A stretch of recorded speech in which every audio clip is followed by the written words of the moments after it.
Hello Marieme, I'm pleased to meet you. Me too. Nice to meet you. Why there are so few women in tech?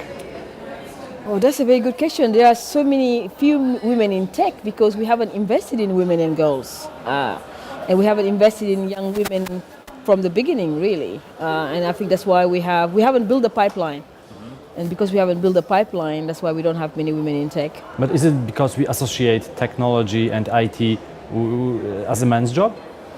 Yeah, if you look at Poland, for example, we have many women engineers in Poland, women in tech in Poland. That's true. But I think we just don't have the visibility of those women. Okay. And so what we're trying to do right now, if iamtheCODE, is exactly that, to get as many women as possible in the tech sector, but also enable the young girls, the young women who are growing up right now across the world, and give them access to technology and innovation.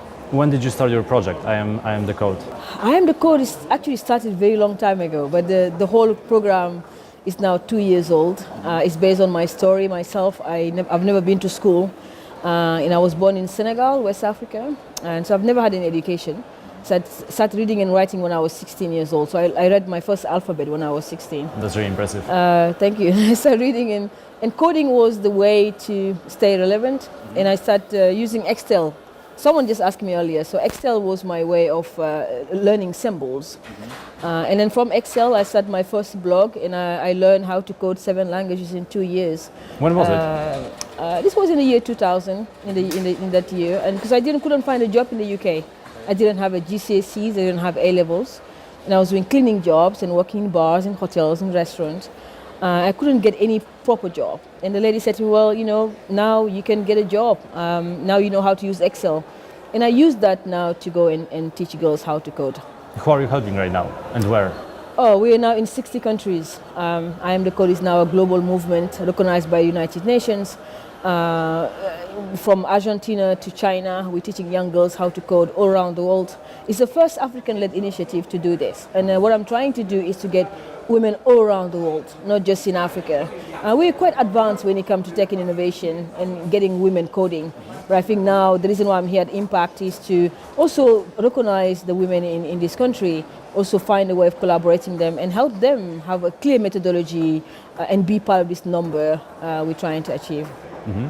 What would you say to our viewers, especially to women, who think, okay, but like coding is not for me?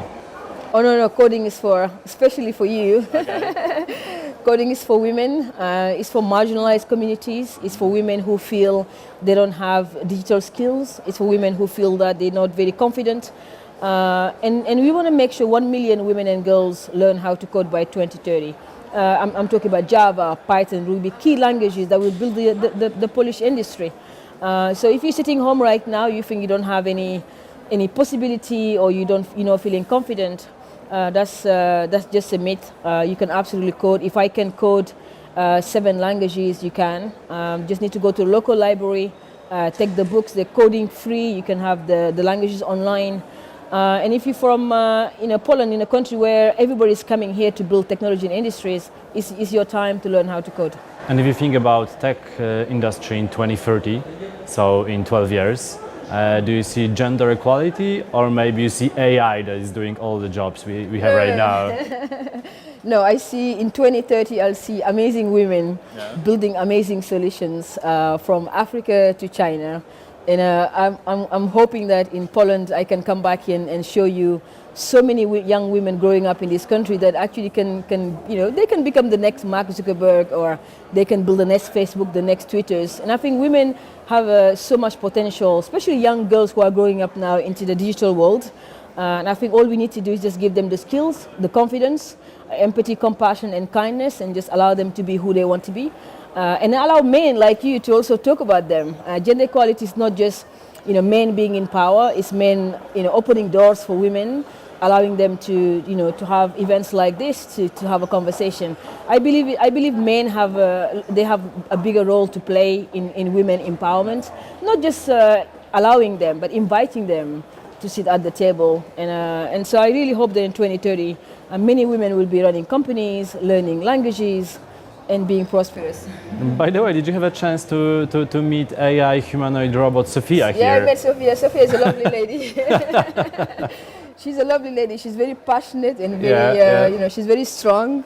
And I think that we have women like Sophia around the world. Yeah, you that's know? true. So we just need to make sure there are not many Sophias as a robot. But I think I see people like Sophia all the time. How big is your project? How many people work on? And so now we have 5 people in the team, but we have reached 10,000 girls just under 2 years. I'm going to Brazil on Monday, and then after that we're going to China. So we're finding marginalized communities, girls who have no opportunities, no chances, girls who are left behind because of their social issues. Like myself, I was trafficked when I was 13 from my country to France. And so there are many, many girls like that around the world living into trafficking world. The trafficking industry is a $1 billion industry. It's very, very big. It's very big. Thank you for the conversation. Thank you. Thanks.